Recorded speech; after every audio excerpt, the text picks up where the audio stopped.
અમરેલી શહેરમાં ખાનગી શાળામાં ધોરણ 10માં અભ્યાસ કરતા વિદ્યાર્થીને શિક્ષકે મૂંઢમાર માર્યો હોવાના પરિવારના આક્ષેપ। અમરેલીની ઓક્સફર્ડ સ્કૂલમાં ધોરણ 10માં અભ્યાસ આદિત્ય કાલેણા નામના વિદ્યાર્થીને ક્લાસમાં અવાજ કરવા જેવી સામાન્ય વાતને લઈને શિક્ષકે મારવામાં આવ્યો। વિદ્યાર્થીને શરીરમાં દુખાવો અને કાનના ભાગે ઈજાઓ થતા સારવાર અર્થે અમરેલી સિવિલ હોસ્પિટલમાં ખસેડાયો। વિદ્યાર્થીના વાલી દ્વારા શાળાના સીસીટીવી કેમેરા ચેક કરી શિક્ષક સામે કાયદેસરની કાર્યવાહી કરવા કરી માંગ। જિલ્લા શિક્ષણ અધિકારી દ્વારા શાળા સંચાલકને નોટિસ પાઠવી શિક્ષક સામે કાયદેસરની કાર્યવાહી હાથ ધરાશે। અહેવાલ સંજય પોપટ। મારું નામ છે વિશાલભાઈ કાલેણા।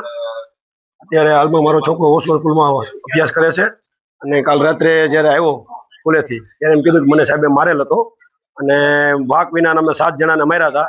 એમાંથી વધારે પડતો મને મારેલો અને મારેલોથી બાકરીને વાળ ખેંચીને માર્યા છે, મૂંઢ ઘા માર્યો છે, ગળાના ભાગે ઈજા થઈ છે અને દુખાવો થતો હતો। આવીને ઘરે મને રોવા માંડ્યો કે ભાઈ મને આ રીતના માર્યો છે। એટલે આપણે કીધું કાંઈ વાંધો નહીં, દવા પીલે સારું થઈ જાય તો વાંધો નહીં। પણ સવારમાં પણ એને વધારે તકલીફ લાગી અને વાહના ભાગનો દુખાવો હતો એટલે કીધું આપણે સિવિલમાં એડમિટ થઈ જાય અને સાહેબની આપણે આવી ફોજદારી કાર્યવાહી કરીએ જેથી કરીને આવનારા સમયમાં કોઈ છોકરાને આવી રીતે બેરહેમથી ખોટી રીતે ન મારે।